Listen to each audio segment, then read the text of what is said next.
కేసీఆర్ కేసీఆర్ గారి కుటుంబం మీదనే ఎందుకు అవినీతి ఆరోపణలు వస్తున్నాయి అసలు? కవిత గారి మీద కానీ, కేటీఆర్ గారి మీద కానీ, లేదంటే హరీష్ రావు గారు మన కాళేశ్వరం ప్రాజెక్టు మీద కానీ, ఇవన్నీ ఎందుకు వాళ్ళ ఫ్యామిలీ మీద ఎందుకు వస్తున్నాయి? కాబట్టి కదా తెలంగాణ ఉద్యమానికి ఎవరు ఒప్పుకున్నా ఒప్పుకోకపోయినా తెలంగాణ ఉద్యమం అనేది 6.5 దశాబ్దాల ఉద్యమం. అందరం కూడా దాదాపు 96-97 నుంచి తెలంగాణ ఉద్యమం నుంచి కొట్లాడినటువంటి వాళ్ళం. గద్దరన్న కావచ్చు, విమలక్క కావచ్చు, మారోజు వీరన్న, బెల్లి లలిత, ఇట్లా అందరూ కూడా రకరకాల పేర్ల మీద వాళ్ళ మలిదశ ఉద్యమాన్ని 94-95 నుంచి మలిదశ ఉద్యమం జరిగింది. జరిగిన తర్వాత జరిగింది ఏంటంటే అప్పటి ముఖ్యమంత్రి చంద్రబాబు నాయుడు గారు ఈ కాంగ్రెస్ పెద్దలు మిలాఖత్ ఈ తెలంగాణ ఉద్యమాన్ని ఏది ఏమైనా కూడా తెలంగాణ ఉద్యమం ఒక్కసారి కనుక అంటుకుంటే మనం రాజకీయం చేయలేం తెలంగాణని. ఆంధ్ర నాయకులకి ఎవరికైనా కాంగ్రెస్ పెద్దలే, ఇక్కడ కాంగ్రెస్ అని ఇంకెవడైనా కూడా ఏంటంటే వెన్నెముక లేనటువంటి నాయకులు. ఆ ఆంధ్ర పెద్దల కోసం వాళ్ళ ప్రయోజనాల కోసం మాట్లాడేటోళ్ళు, గొంతులు దించుకునేటోళ్ళు తప్ప తెలంగాణ అస్తిత్వం కోసం కానీ తెలంగాణ ప్రయోజనాల కోసం కానీ ఎన్నడూ మాట్లాడే ధైర్యం ఉన్నటువంటి వాళ్ళు కాదు. అదే చేసి ఉంటే ఇవాళ నాగార్జున సాగర్ ప్రాజెక్టు ఎక్కడో 36 కిలోమీటర్ల పైన కట్టాల్సినటువంటి నాగార్జున సాగర్ ఇవాళ కిందికి పోయి గుంటూరు జిల్లా బార్డర్ల కిందికి పోతుంది. అదే పైన కట్టాల్సినటువంటి ఆల్మట్టికి జూరాలకు మధ్యన కట్టాల్సినటువంటి ఎగువ కృష్ణ ప్రాజెక్టు కిందికి వచ్చి వంకల దగ్గర శ్రీశైలం ప్రాజెక్ట్ ఎందుకు అవుతుంది? ఆ రోజు ఇక్కడ కట్టాల్సినటువంటి ఎగువ కృష్ణ, ఇక్కడ ఒరిజినల్ ప్లేస్ లో కట్టాల్సినటువంటి మన నందికొండ ప్రాజెక్టు అక్కడ కట్టున్నా కూడా ఇవాళ నల్లగొండ దక్షిణ తెలంగాణ అనేది ఇవాళ తూర్పు గోదావరి పశ్చిమ గోదావరి కోనసీమ లాగా 50 ఏళ్ల క్రితమే సస్యశ్యామలమయ్యేది వరద కాలువలతోటి. కానీ ఆ గోస బట్టిచ్చిండ్రు, అరిగోస బట్టిచ్చారు. దాదాపు 60 సంవత్సరాలు నీళ్లు లేక, తాగనీళ్ళు లేక, సాగునీళ్ళు లేక, కరువుతోటి, దుర్భిక్షంతో, వలసలతోటి తెలంగాణ అల్లాడింది ఈ నాయకుల పుణ్యాన్ని. ఎందుకంటే వాళ్ళ ప్రయోజనాల కోసం వీళ్ళు డ్యాన్సులు చేయటం తప్ప ఇక్కడ ప్రజల ప్రయోజనాల కోసం ఎన్నడూ నిలబెట్టేవాళ్ళు కాదు. ఆ వ్యక్తిత్వం లేదు, ఆ వెన్నుపూస కూడా లేదు.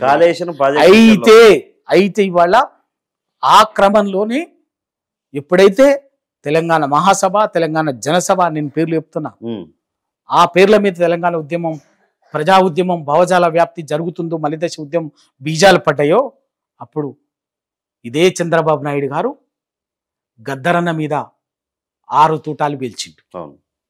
గద్దరన్న నక్సలైట్గా ఉన్నందుకు తూటాలు పేలే ఆయన మీద. తెలంగాణ జెండాను ఎత్తుకున్నందుకు గద్దరన్న మీద తూటా వెళ్ళింది. 6 తూటాలు వెళ్ళాయి. సత్యంత వరకైనా తుది శ్వాస వరకు ఒక తూటాన్ని వెన్నుపూసలోనే మోసినటువంటి అయిపోయింది. ఇంకో ప్లాట్ఫామ్ గా తెలంగాణ ఉద్యమాన్ని నడిపిస్తున్నటువంటి, సాంస్కృతిక ఉద్యమాన్ని నడిపిస్తున్నటువంటి బెల్లి లలితను 16 ముక్కలు చేసిండ్రు. మారోజు వీరన్న అయినా నిలబడినటువంటి మారోజు వీరన్నని బూటక ఎన్కౌంటర్లో కాల్చి చంపినరు. ఇంకో సాంస్కృతిక ఉద్యమానికి ఇంకొక నాయకుడుగా ఉన్నటువంటి ఐలన్నని పద్మాక్షి గుట్టల్లో ఎన్కౌంటర్లో కాల్చి చంపినరు. ఇవన్నీ మీ చరిత్ర ఇవాళ ఈ తరానికి తెలియకపోవచ్చు, చరిత్ర ఊరికే పోతుందా?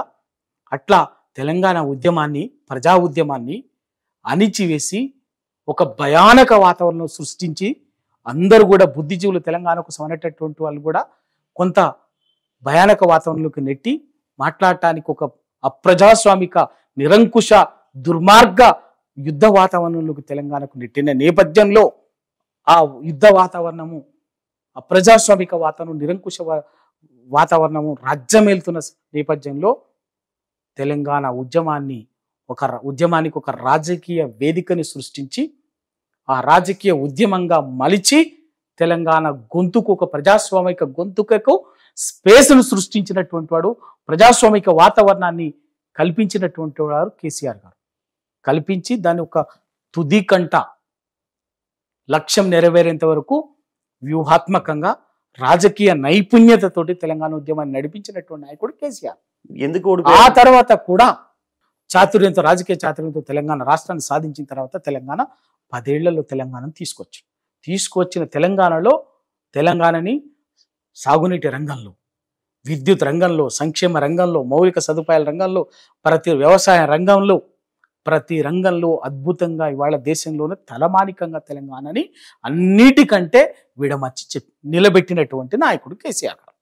దానివల్లే జరిగింది. అప్పటి వరకు తెలంగాణ ఉద్యమం నడుస్తున్న టైంలో అందరూ మాట్లాడారు కదా.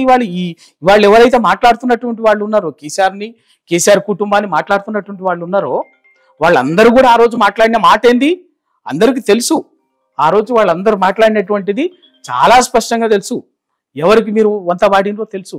ఆ రోజు చెప్పిన మాట ఏంది, తెలంగాణ వస్తే నక్సలైట్ల రాజ్యం వస్తుంది, తెలంగాణ వస్తే ముస్లింల రాజ్యం వస్తుంది, మత ఘర్షణలు వస్తాయి, తెలంగాణ వస్తే నయా పైసా ఉండదు, తెలంగాణ వస్తే ఇక్కడ చీకటి రాజ్యం అంటే కరెంట్ ఉండదు, నీళ్లు ఉండదు, పరిపాలన ఉండదు, తెలంగాణ అస్తవ్యస్తం అవుతుంది, తెలంగాణ ఒక అనాథ అవుతుంది అని చెప్పేసి స్క్రీన్లు పెట్టి చెప్పినటువంటి మేధావులు వీళ్ళు, మహానుభావులు, గొప్ప గొప్ప నాయకులు.